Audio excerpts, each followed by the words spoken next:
hello, and I typically would say welcome back, but we're doing something completely different here on the channel. You know, instead of just your standard run-of-the-mill Q&A with everyone every now and then, I decided to, you know, do as the channel's name implies, and let's chat. So, let's chat. That's probably not going to catch on, but whatever. So, to kick things on, I have joining me today a gentleman who, if not as, but probably more, definitely more, passionate about the man, the moth, the myth, the legend, Mr. Mothman. Joining me today is Mr. Michael Bies. Thank you, my good sir.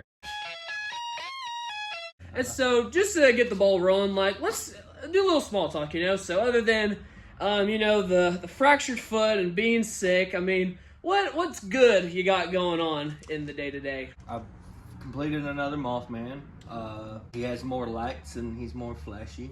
Ooh. And so the Mothman, is he kind of like a for the season type thing? Yeah, he's more the winter type. He's gonna be. It's basically it's a frozen Mothman. He's more what you would see in like a winter climate, compared to the usual red eyes and black Mothman.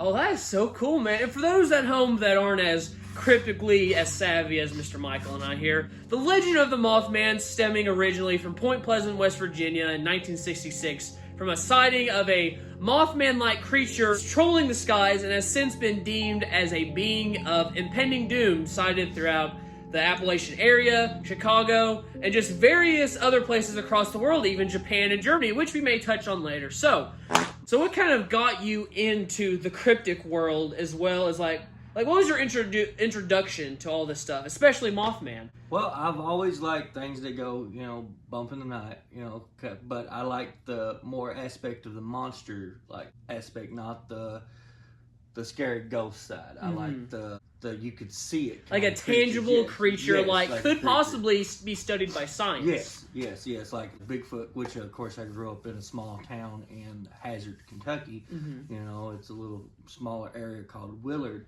and it's at the peak of the Appalachian Mountains itself. So basically, you know, like you seen stuff and you heard things you weren't supposed to hear and see, and you know, when you're in that part of the world, you know, if you hear something, no, you didn't. You know, growing up in them hills, you hear stuff stumbling around, and you'd hear, you know, like footprints and things like that. And you'd hear laughter or even screeching, you know. And technically, like your grandmother or great grandfather would say, you didn't hear nothing. That's what they always say. I mean, I remember growing up in, like I said, in Willard, in that area, and my aunt would tell me stories about the hairy man. The hairy man? The way she described it, it was a giant, hairy man that sometimes smoked cigarettes. And he smelled like an outhouse, is what she described. And he would, if you got too close to the wood line, he would take you.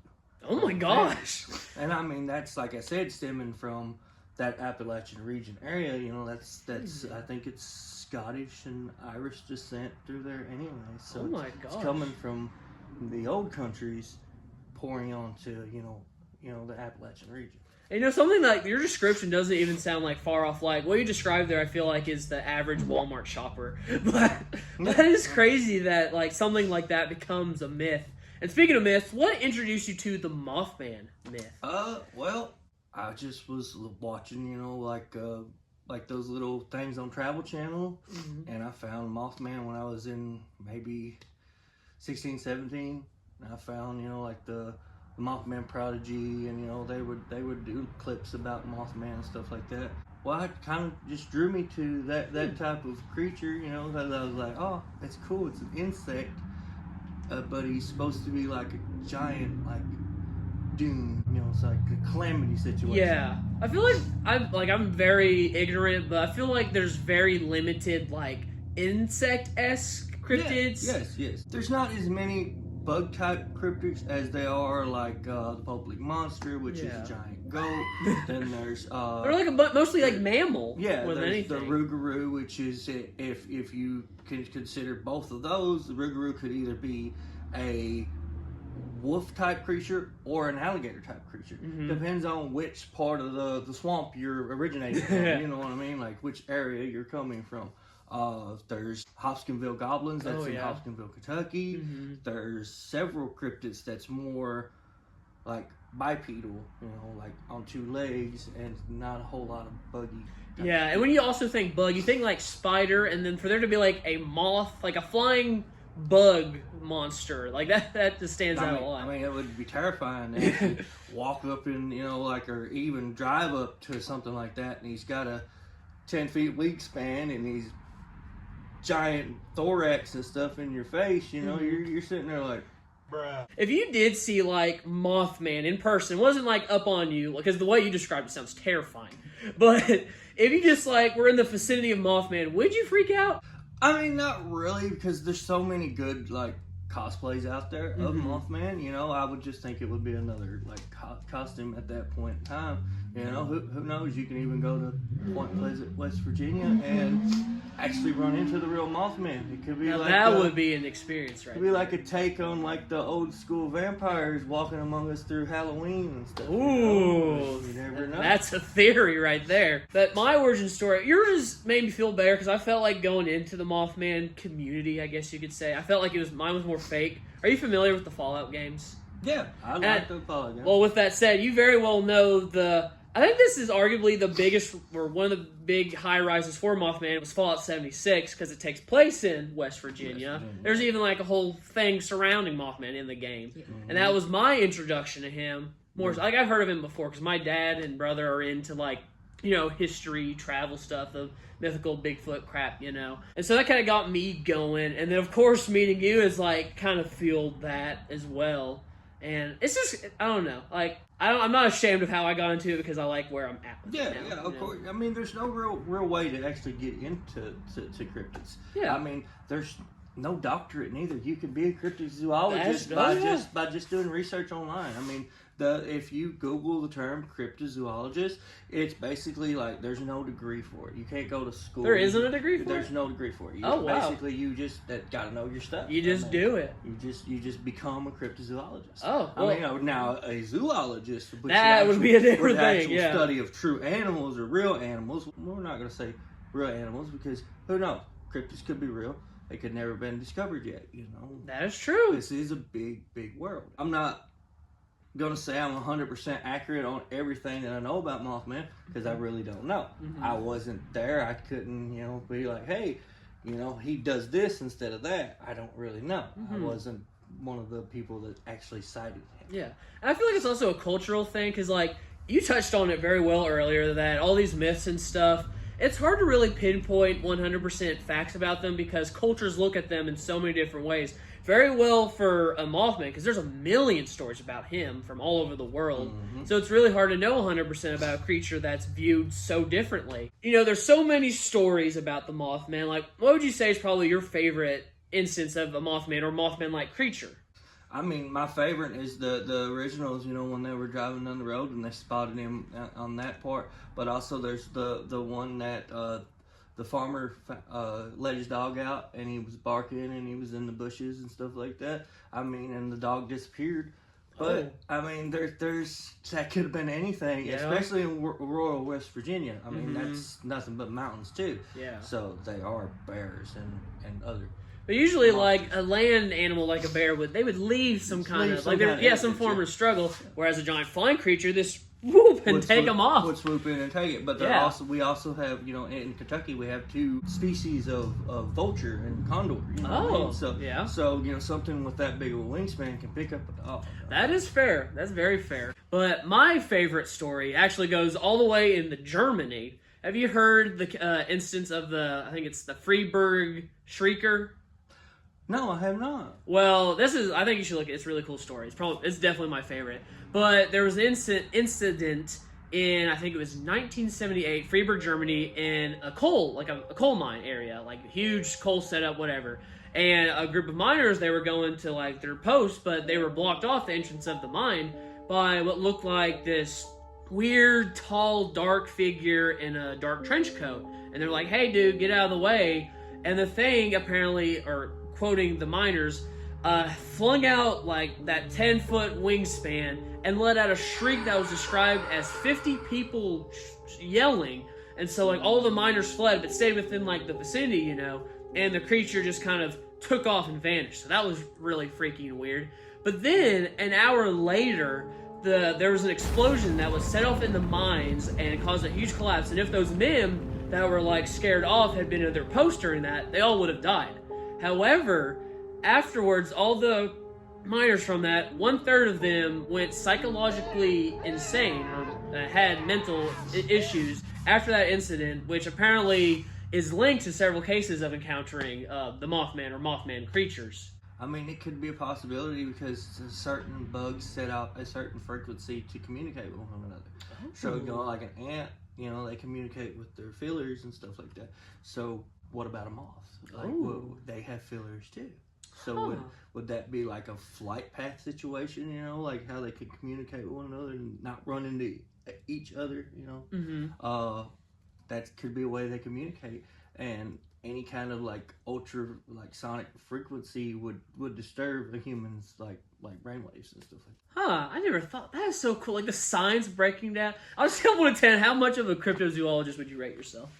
You just spit out some mad science there, dude. I mean, honestly, like I would say I'm at least a 5 or 6. 5. He's being humble. I mean, I would assume that there's more like people that just sit there and read constantly and do more research than I try not to focus just solely on Mothman. I also like the Poplic monster. I like learning about different like cryptids throughout the states of the United States, and even from Scotland and things like that. Like a lot of things just pique my interest when it comes to scary undiscovered creatures, because you know, like back in the day, you know, in Australia, they thought that the kangaroo wasn't a real creature. Oh yeah. You know, there's several creatures that they discovered later on that they found out was real.